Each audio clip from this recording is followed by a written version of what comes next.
दोस्तों, अगर आपने गुल्ली बुल्ली और ग्रैनी का बर्थडे पार्ट 1 और 2 अभी तक नहीं देखा है तो पहले आप उसे देख लें, वरना ये स्टोरी आपको समझ में नहीं आएगी। पिछली वीडियो में आपने देखा था कि गुल्ली शॉन को लेकर जैसे ही नीचे आता है तभी उसे दरवाजा खुलने की आवाज लगती है और वो वहीं रुक जाता है। लेकिन गुल्ली ये नहीं जानता कि ग्रैंडपा भी उसी की तरफ आने वाले हैं और आखिर कुछ देर बाद गुल्ली पकड़ा जाता है।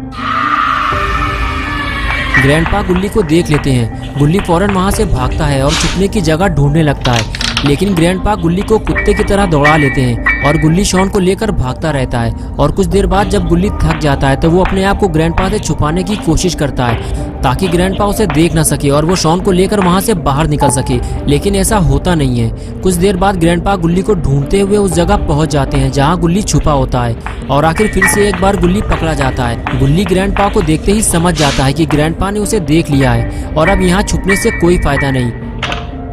गुल्ली फौरन वहां से भागता है और सीधे घर से बाहर निकलने की कोशिश करता है, लेकिन तभी अचानक से वहां ग्रैनी आ जाती है और गुल्ली को देखते ही उस पर हमला कर देती है। और अब आगे की स्टोरी देखते हैं। गुल्ली गाड़ी के पास खड़े खड़े यही सोच रहा होता है कि गुल्ली को अब तक वापस आ जाना चाहिए था। उसे यहाँ से गए हुए काफी देर हो चुकी है, मुझे अब जाकर देखना होगा। गुल्ली ने बुल्ली से कहा था कि अगर मैं आधे घंटे तक वापस ना आऊं तो समझ लेना कि मेरे साथ कुछ गड़बड़ हुई है, लेकिन अभी आधा घंटा नहीं हुआ है, इसलिए बुल्ली इतना सीरियस नहीं है। लेकिन वो ग्रैनी के घर जाना चाहता है ये देखने के लिए कि गुल्ली को कुछ हुआ तो नहीं है। लेकिन बुल्ली जैसे ही थोड़ा और आगे बढ़ता है तो वो देखता है कि ग्रैनी के घर का दरवाजा खुला हुआ है। ग्रैनी और ग्रैंडपा सामने ही खड़े हुए हैं और वो जोर जोर से बातें कर रहे हैं। बुल्ली को लगता है कि ग्रैनी का बर्थडे होने जा रहा है, इसी वजह से चिल्ली पुकार मची हुई है। लेकिन कुछ ही देर बाद बुल्ली को समझ में आ जाता है कि अंदर कुछ गड़बड़ है, कहीं गुल्ली पकड़ा तो नहीं गया, पास जाकर देखना होगा। और फिर बुल्ली धीरे धीरे घर की तरफ आगे बढ़ता है।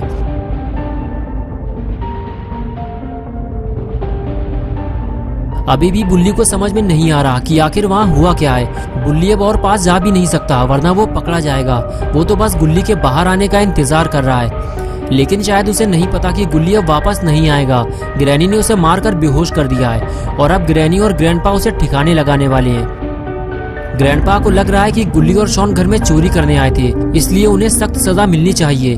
तभी खूनी पिग सबसे बताता है कि मैं इन दोनों को जानता हूँ, ये वही लोग हैं जिसने मेरी आग फोड़ी थी। मैं इन दोनों को अपने साथ ले जाना चाहता हूँ और फिर मैं इनसे अपना बदला निकालूंगा और इन दोनों के रसगुल्ले बाहर निकाल लूंगा। इन लोगों ने मुझे बहुत परेशान किया है। लेकिन पास में खड़ा हुआ जेसन भी ये सारी बातें सुन रहा होता है और वो नहीं चाहता कि खूनी पिग गुल्ली को लेकर अपने साथ चला जाए, इसीलिए जेसन खूनी पिग से कहता है, इस मोटे लड़के को हाथ न लगा देना धोखे से, ये मेरा शिकार है, वरना अंजाम भुगतने के लिए तैयार रहना। तभी खूनी पिग बोला, चुपचाप मुंह बंद करके वहीं खड़े रहो जेसन, जहाँ खड़े हुए हो, वरना तुम्हारा हाल भी वही होगा जो इन दोनों का हुआ है। ये बात सुनते ही जेसन भड़क गया और खूनी पिग के पास पहुँच गया।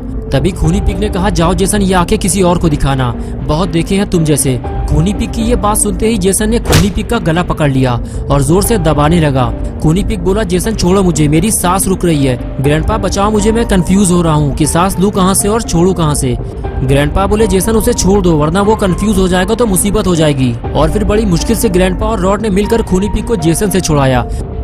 तभी ग्रैनी बोली, तुम दोनों कान खोलकर ये बात सुन लो, इन दोनों को मैंने मारा और ये मेरा शिकार है, इसलिए दोनों को मैं रखूंगी, इन्हें यहाँ से ले जाने की सोचना भी मत। और फिर ग्रैनी ने इविल नन से कहा, नन तुम इन दोनों को बेसमेंट में ले जाकर डाल दो और इन पर नजर रखना, ये वहाँ से गायब ना होने पाए। और फिर इविल नन गुल्ली को खींचते हुए बेसमेंट में ले जाने लगी और सारे लोग खड़े होकर ये नजारा देखते रहे। जेसन और पिग की लड़ाई की वजह से दोनों को कुछ नहीं मिला।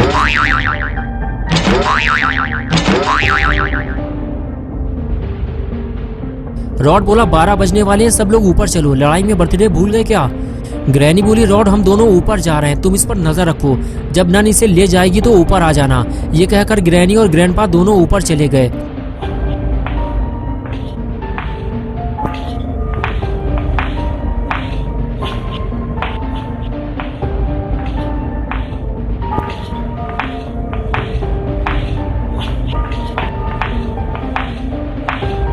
ग्रैनी और ग्रैंडपा जैसे ही ऊपर वाले रूम में पहुंचे दोनों का दिमाग खराब हो गया।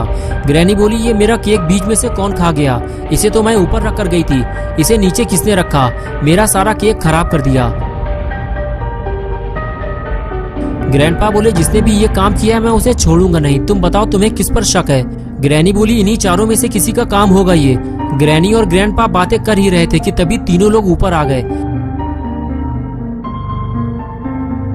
तभी ग्रैनी बोली, सच सच बताओ तुम में से किसने ये केक खाया है, वरना खोपड़ी तोड़ दूंगी तुम्हारी। ग्रैनी की बात सुनते ही रॉड बोला, ग्रैनी मैंने केक नहीं खाया, मैं तो नीचे था। तभी जेसन ने अपना हाथ ऊपर उठाते हुए कहा, मैं जानता हूँ उसे, अगर ग्रैंडपा इजाजत दे तो मैं बता सकता हूँ उसका नाम। तभी ग्रैंडपा बोले, बताओ जेसन कौन है वो। और तभी जेसन ने खूनी पिग की तरफ इशारा करते हुए कहा, ये है वो पापी पिग। पिग बोला, ग्रैंडपा मैंने केक नहीं खाया, जेसन झूठ बोल रहा है, ये मुझे फंसाने की कोशिश कर रहा है। तभी रॉड बोला, अरे घड़ी देखो 12 बज गए, अड्डे बड्डे शुरू करो। और फिर रॉड ने केक उठाकर मेज पर रख दिया और बाकी सारे लोग ग्रैनी को घेर बटोर कर खड़े हो गए और शुरू हो गई बर्थडे पार्टी।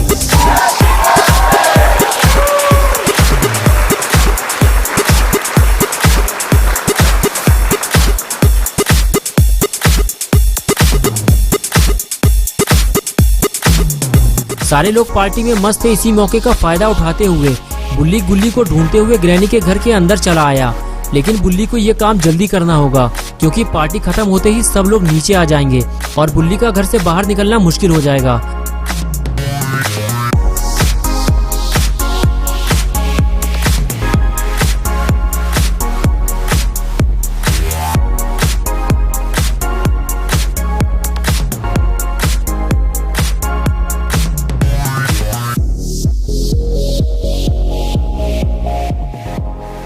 ऊपर आने के बाद जब बुल्ली रूम में झांकता है तो उसे सामने रॉड खड़ा हुआ दिखाई देता है, लेकिन रॉड किसी और तरफ देख रहा होता है। बुल्ली को समझ में नहीं आता कि रॉड को कैसे बुलाएं।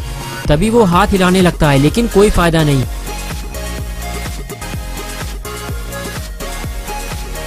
लेकिन कुछ देर बाद रॉड बुल्ली को देख लेता है। बुल्ली रॉड को पास आने का इशारा करता है और रॉड बुल्ली के पास जाने लगता है।